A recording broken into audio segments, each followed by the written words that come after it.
আমরা আড়াইটের দিকে আমরা সংবাদ পেয়েছি এখানে যে একটা শিশু একটা 6 ইঞ্চ একটা মানে পাইপের ভিতরে পড়ে গেছে। এই সংবাদ পাওয়ার পর আমাদের জনবল তানুর থেকে এবং রাজশাহী থেকে আমরা আসলাম।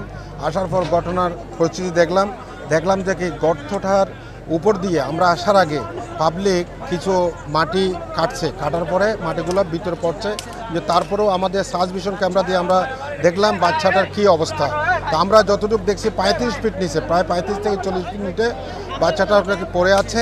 তো আমরা তাৎক্ষণিক দেখলাম যে আমরা যদি অক্ষত যদি ভিকটিম যদি আমরা উদ্ধার করতে চাই তাহলে আমাদের এক্সকেভেটর ছাড়া একে উদ্ধার করা সম্ভব না। আমাদের অন্য কোনো আমরা প্রসেস আছে, যদি লাইফ ভিকটিম যদি মৃত যদি থাকে বলে মনে হতো তাহলে আমরা অন্য প্রসেস করতাম। আমরা মনে করি ভিকটিম হয়তো জীবিত আছে, এই জন্য আমরা এক্সকেভেটরের মাধ্যমে মাটি খনন করে আমরা ভিকটিম আমরা উদ্ধার করার চেষ্টা করছি অক্ষতভাবে।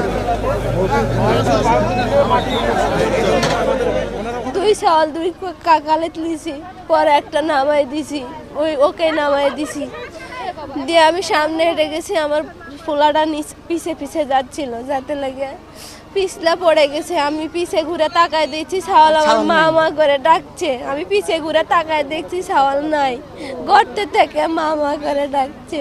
এখানে একটা আপনার এই ট্রলি বালকানি আসছিল, আসে ওই জন্য পুঁতে গেছে। আর মা আবার আসছিল সাইলেলিয়া ওটা ট্রলিটা ঠেলে দিতে দিয়ে আসে, দেখে তো একটা সাইরা খুলে নিয়ে যাচ্ছে, ট্রলিটা ওখানে বালকা নামা ফেলে দিছে।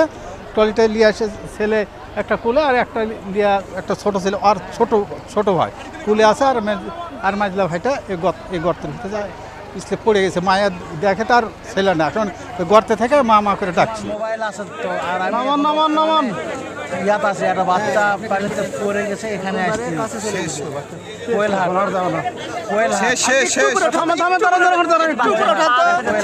একটু উপরে তোলেন। হ্যাঁ দেরি ওই রকম নামান না।